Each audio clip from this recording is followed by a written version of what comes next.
Welcome aboard. It's time now for the news review in our new studio. We're taking a bow here. Yeah.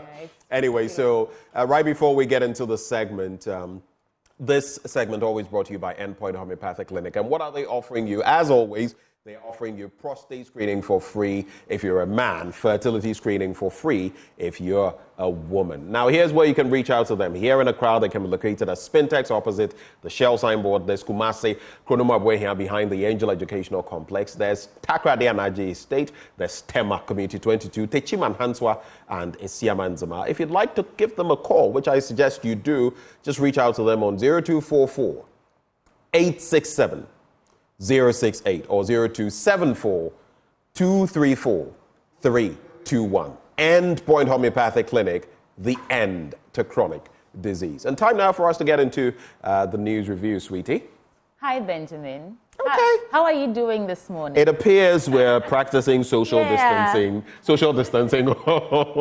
on this We day. have this huge space. We might as well make use of it. Yeah, but let me find out from you. How do you feel about this new space? How do you feel about all of this? It suits us well. Yeah. Two dapper people with a dapper studio. You know? A dapper studio. Yeah, I like that. It comes with a sense of elevation for me. So I feel like now our content is also going to have to step it up a bit. Hey. Yeah, maybe I'm a whole pressure. Just say. Anyway. No, but it's been eye-opening, you know. We are ready to compete with the I love the rest of the world. space. Yeah. I love space, wherever it is, whether where I reside or whatever. Someday, you know, you want to have that space where you have lots of trees, foliage, and children can play. You can even have horses. Maybe I should get a ranch. What did you say? Horses. You want horses in your home? Why not? Hey, People keep turkeys as pets, and you can't keep lions. People keep lions. I see where you're going. Yeah, I'll not fall for this. keep I'll not lions. fall for this. But how was your weekend? My weekend was great. And I've been been following Katerina Georgieva's activities. Right. And let me start by saying the wording of some of the statements on these our leaders is interesting. What exactly interesting? So you have this smile on your face. I know you get that when mischief is brewing. Right. We know that the IMF's MD is in town for 2 days for an AI conference, and I thought the timing was also interesting. But then some of the things that the finance minister says, the president says, it's an open-ended statement. Let me read this to you. So he says, the need for us to try and make a balance between the rigor, which we recognize as being necessary for us to be in a good place, as well as making sure the interests of the people are protected. Dr. Amin Adam is also saying that we'll do whatever necessary to build stronger collaboration with IMF towards economic resilience. And she's meeting with CSOs, she's meeting with influential people. Benjamin, what's your take on it? Has she met with you yet? I know you're very influential in Ghana. Have you booked your meeting with her yet? Oh, thank you. Oh, yeah. Yeah. I'm sure she's looking to meet with you. No, not yet. But my take, is that what you were asking for? Yeah. What's this really about?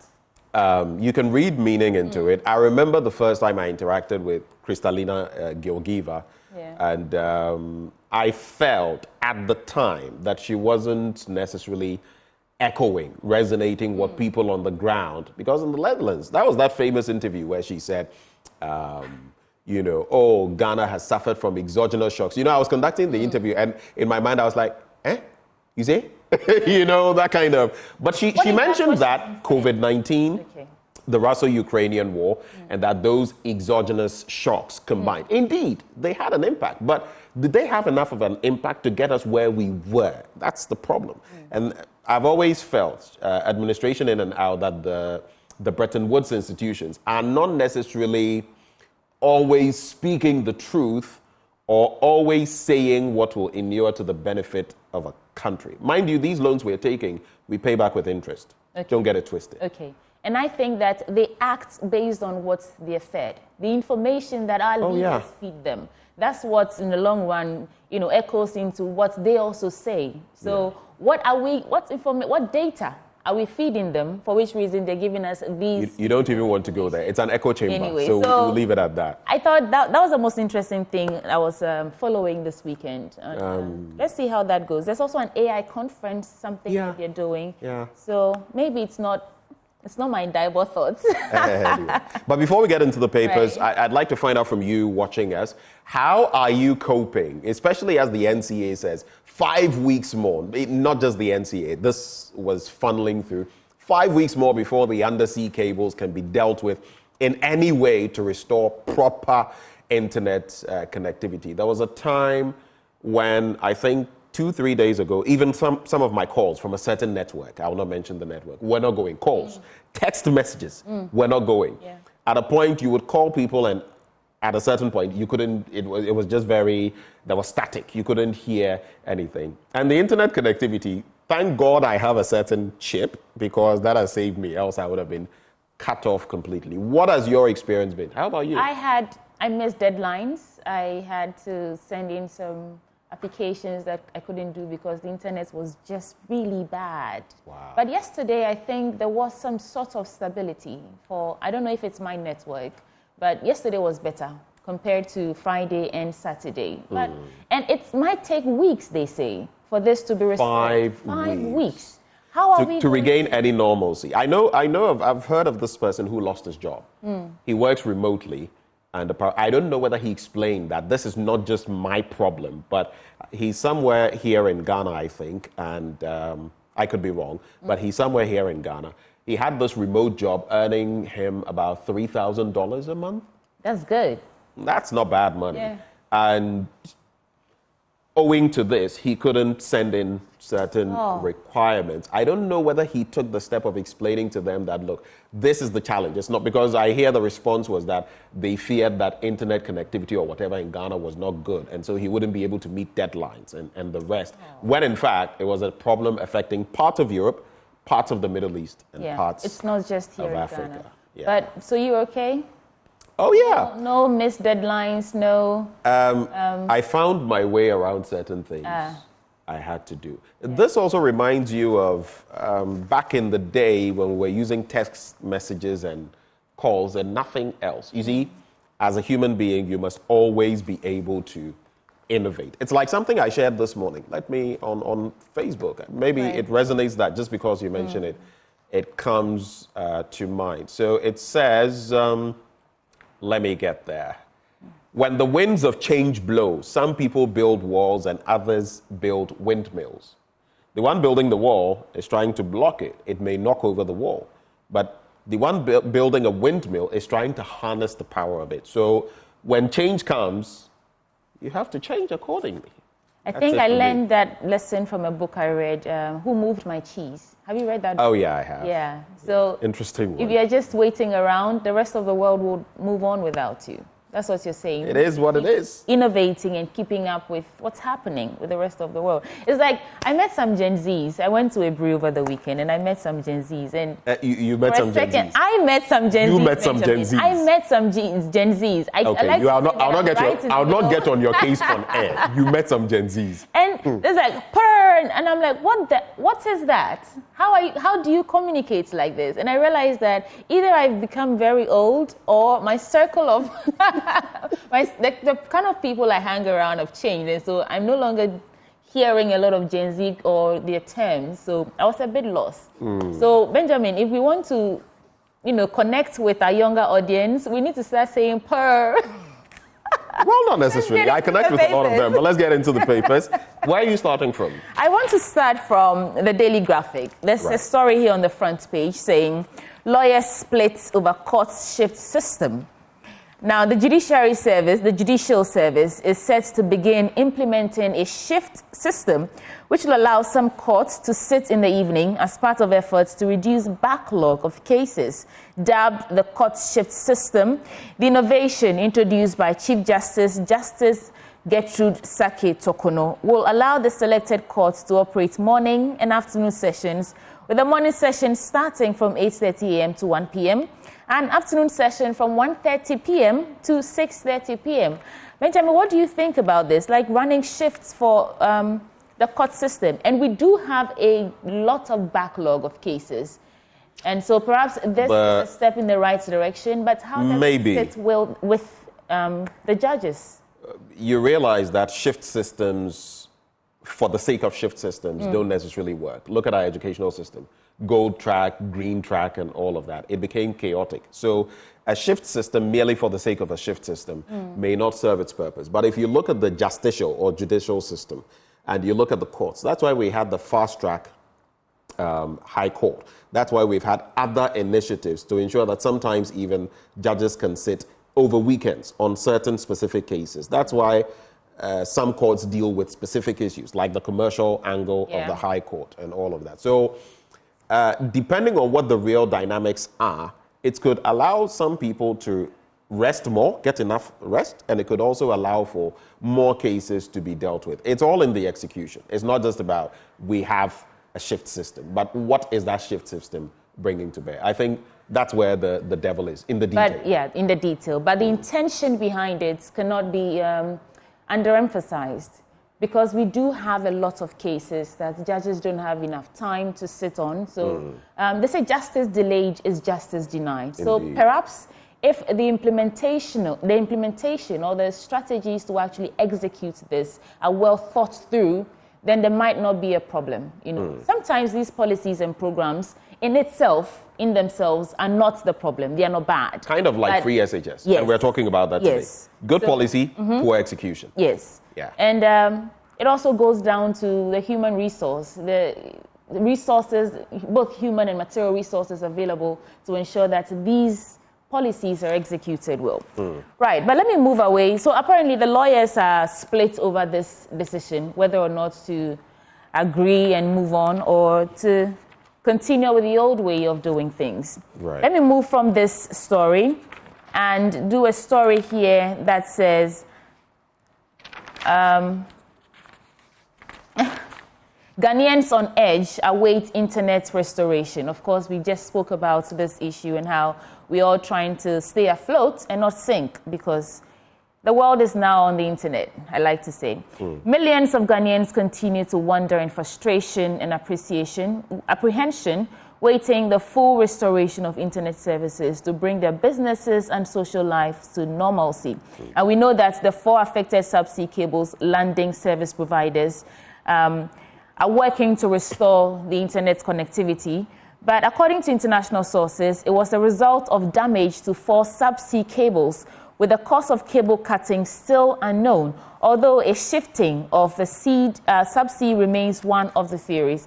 Parliament last Thursday raised the issue on the floor of the House, with members sharing personal and other experiences over the developments. We also heard from Kweku Asante, our parliamentary correspondent, on how that went on in Parliament over last week. Last week in Parliament. Let me move from there, because we've talked about that already, and say breaking the 8 to some politics. Breaking the 8, a woman running mate key to NPP. I think this story is by Dr. Akufo-Addo, and he says the selection of running mates in Ghana's political landscape holds immense significance, akin to the election of flag bearers. Now, while achieving a proper balance on the tickets is crucial for the electoral success of the party, it is noteworthy that traditionally this role has been predominantly filled by men in major political parties in Ghana.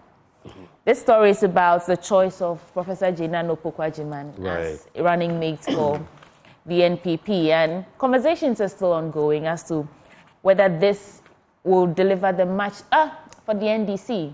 I said NPP. Whether this will deliver the much sought power they're looking for come December 2024. Well, that remains to be seen. We'll find out. Right. December 7, 2024. After December 7.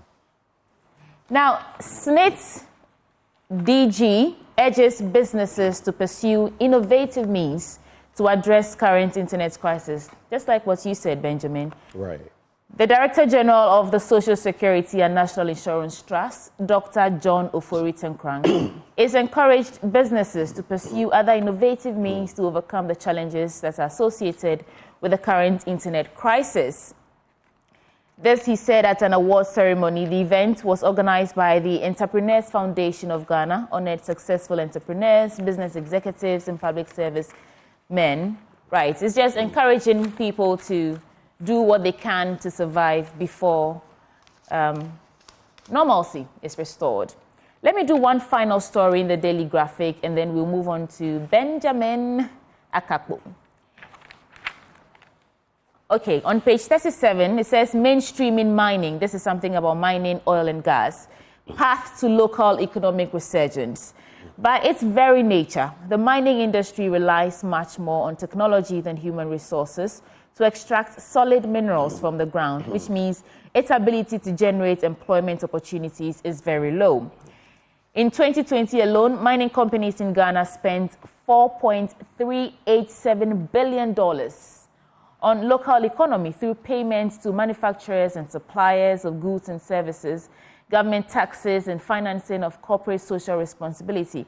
I think the story here is that standardizing the quality of mining, doing away with galamsey, right, and ensuring that when we are mining, whether small scale or large scale, we are using the right channels, and in the communities that we are doing, these mining activities are taking place, are protected, their water bodies are protected, and there's some corporate social responsibility activities for them to ensure that they're not just taking so much from them, but the community also benefits from these mineral resources that they have in their communities. Before I get to the second paper, Benjamin, let's... You made mention of December 7, and something came to mind. You realize the state, this flux we're in when it comes to internet connectivity and all that.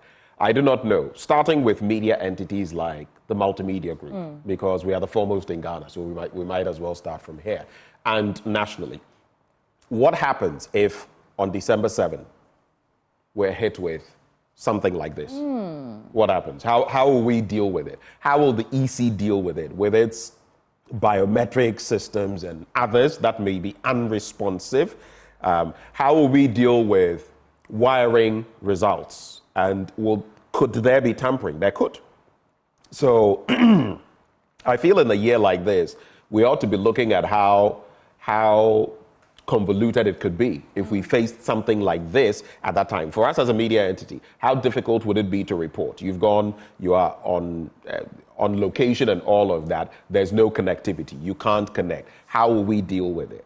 You know, it's something that we ought to put out there, not just cogitate as a media entity here, but nationally, because the electoral results will reflect nationally, and we need to have something in place. What can we do to circumvent? I've been thinking about this, and I keep wondering what would happen if the internet went down, not through mischief, because in some African countries, you've seen entities, governments shutting down social media and all of that, just so people can't get information. But what would happen if that were to occur? How would we deal with it? We just missed a huge bomb by doing away with this biometric, or by bringing back the indelible ink as a way of marking those who were voters. Right. If we were not going to do this indelible ink, I think it would have been disastrous, to say the least. Because even with the what's it called? The district level elections, the parliament, the primaries that we had, we've had issues and cases of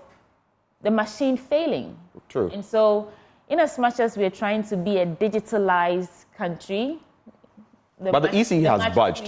The EC has budged on that. The EC has decided, well, we shall use the indelible. Which is what I'm saying will help us, because, like you're saying, if this problem happens in December, then maybe the indelible ink will be the only way we can tell who's voted, who's not voted, and control the rigging. Control the rigging, huh? Yeah. You know for sure that will happen? I do not know. And I also ways and means. Both parties do wulu inside. But let me quickly get to the Ghanaian Times newspaper. Record medal haul. I'm starting from the back page. Record medal haul for Ghana at 2023 African Games. And let me read that story and give a quick riposte, right?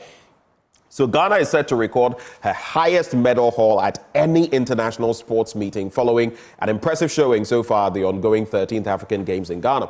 As of press time yesterday, Ghana had climbed the competition's medal table, occupying a respectable 6th position. I like the way they say respectable. You are hosting and you are 6th and you are happy.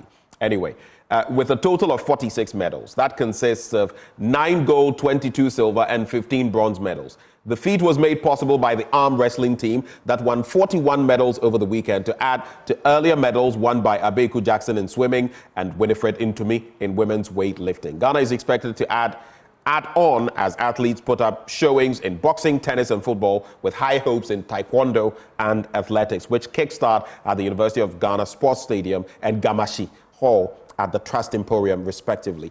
Egypt is in the lead with 90 gold, 35 silver, 29 bronze, totaling 154. Some other country has come to your country, has a medal haul of 154. You have 41 and you're celebrating. It's not to say we shouldn't celebrate. But the point is, when you have cyclists without the proper bikes and you say, oh, we didn't know they were using their own bikes, people using shoe sizes that don't match. Someone is 46 or so, you are giving 47, size 47, you're giving them size 36. People are getting equipment a day before. And I don't understand for the life of me. I go to the University of Ghana all the time. It's my alma mater. How can you claim you've spent $34 million on refurbishing it? That entity was standing. In 2016, we spent $16 million for the entirety of the Cape Coast Stadium. And again, how is it possible that just 4+ years ago, Morocco spent $46 million for the entirety of the African Games, and we are spending $242 million, 4+ just 4 years ago? That's a difference of $196 million. How can we account for this? Well, it's up to us all. 21 perish in horrific road crash.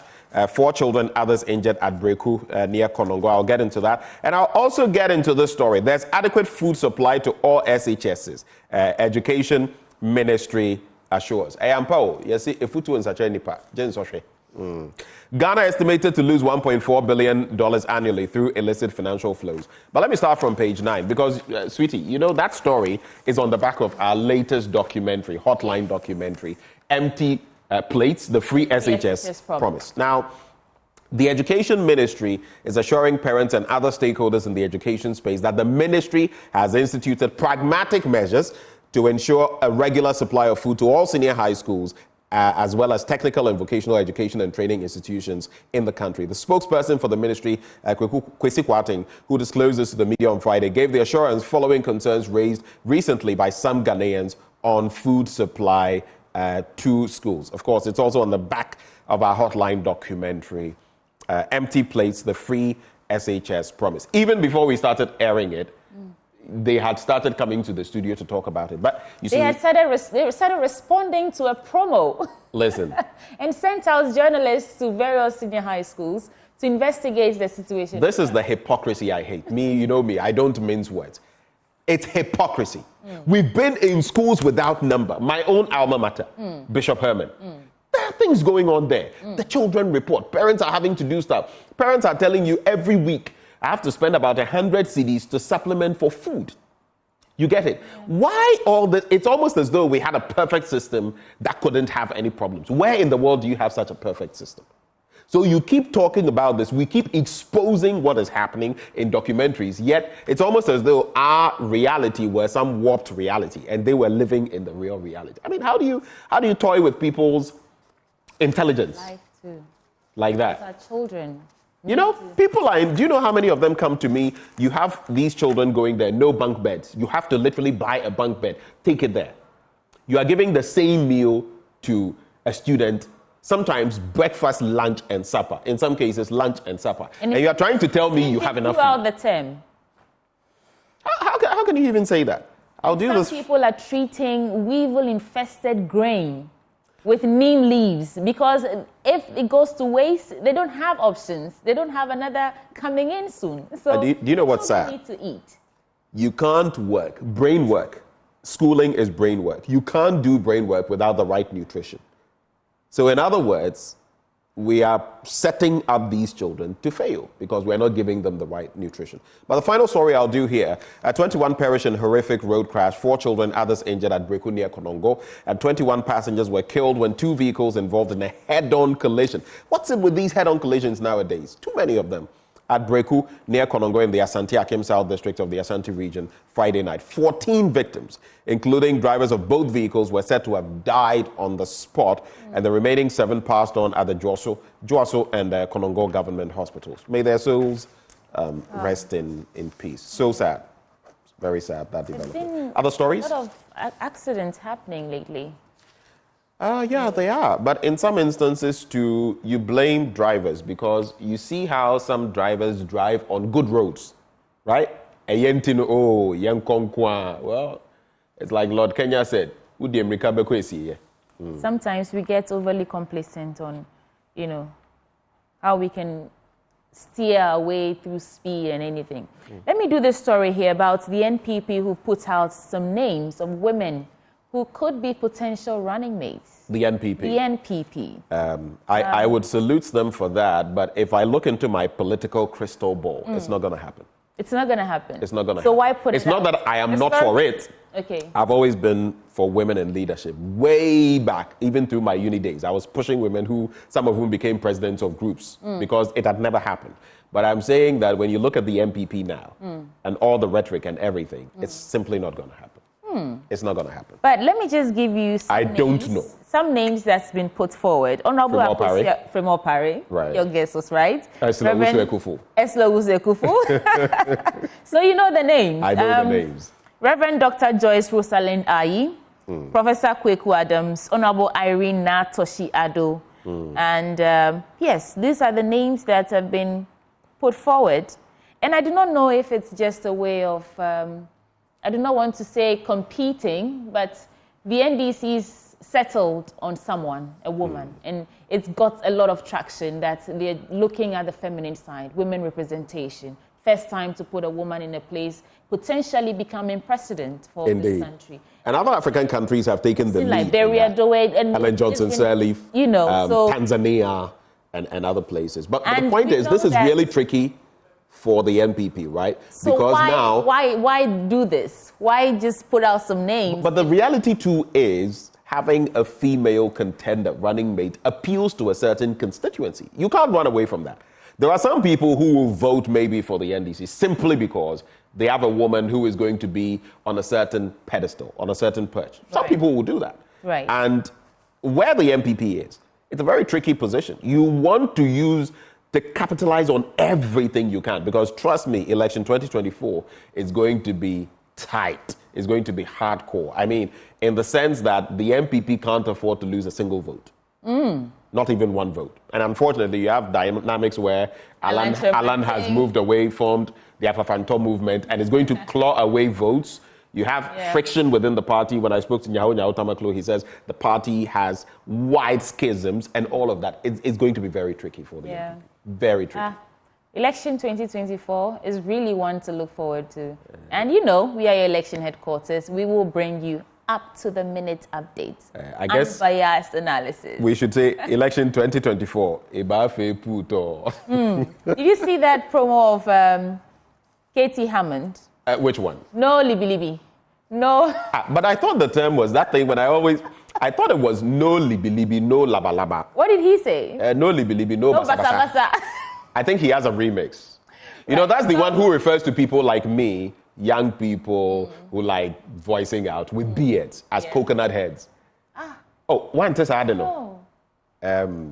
Okay, what they penny, what they minjano here. Yeah. But perhaps this is part of the politicking women into believing that they have our interest at heart. I'm just saying. You mean the politicians? I mean the politicians. I say that. Why put out some names as potential, or that you're considering them for the position, and if eventually you do not actually settle on any of these women, I think the same thing happened. Think of you as your character. With the IGP situation once. There was a time when a woman actually took over acting as IGP, but she wasn't confirmed as. But in this Fourth Republic, I don't feel we've done badly. From Well, Georgina Theodora Wood, we've had Chief Justices, Justice 3 out of 4, yeah. apart from Justice Enini Yabua. You've had a female Speaker of Parliament, Justice Akufo-Addo. You've had women in crucial positions, but we can do better, and we can put women. Look, it is proven that women in a lot of capacities do better than men. It's a fact. Other countries, Croatia, New Zealand, have had women leaders, and they fared well. I don't know, but we still have our own way to go. I'll just do. Are you done? Yes, I am. I'll do some stories quickly from here, and we can go. The Daily Guide, I am prepared to lead spirited campaign. Dr. Bawumia says so. I wish he could grant us digital electricity because Nancy, Charlie, let's digitalize the electricity so that maybe you use your Ghana card, and then the electricity, 1 minute be our name. Benjamin, if we digitize electricity, in this rare case that whether sharks have gone to chew at some fiber undersea cables or whatever cost that. But this one digital, but if we do it, and we don't have any backups, we don't have options to replace. But that will be our backup. The cable one will be the normal one. The digital electricity will be the backup one. Well, the flag bearer of the MPP, Vice President Dr. Mahmoud Bawumia, has announced his readiness to lead an effective and spirited campaign, intimating that the party has a, quote, solid track record and a good campaign message for the 2024 general election. You know, when he talks about solid track record, do you know what it reminds me of? Oh, Professor Jam Bafo. What a solid team. What a solid team. The New Finder says parliamentary candidates are anchor of MPP's 2024 victory. Dr. Bawumia says so. Finance Ministry, IMF hold AI summit today, and Gambian transport officials applaud Metro Mass inventions. There's also Africa's prosperity crucial to global prosperity, says IMF MD after touring the Kwame Nkrumah Memorial Park. That's how I'll wrap. Any other stories? No, but please tell us about Endpoint Homeopathic Clinic. Let me see whether we have any birthdays today. Do I see any birthdays from here? Okay, none that I see for now. If I do, we'll check them out later. But thank you so much for staying with us. And we can't say enough. This is our new studio. You know what? As you share your thoughts with us, let us know what you think about the new studio. Well, right before we get into sports, Endpoint Homeopathic Clinic helping us bring you this segment. They are offering you, if you're a man, prostate screening for free. If you're a woman, fertility screening for free. Reach out to them at any of their branches here in Accra at Spintex opposite the Shell signboard, Kumasi, Kronoma Bwehian behind the Angel Educational Complex. There's Takrade Anaji Estate, Tema Community 22, Techiman Hanswa, and Esiama Nsama. Their call lines remain 0244 867 068 or 0274 234 321. Endpoint Homeopathic Clinic, the end to chronic disease. And the end to the news review. Yeah. Yankobobo kakra. Yankobobo. Now, with this new studio, we can get up and do anything. Oh, yeah, we can do some what you ask. Let's get up. Mufta Nabila, where is he? Let's bring him in. Let's go. We're off the set. All right, we'll see you soon.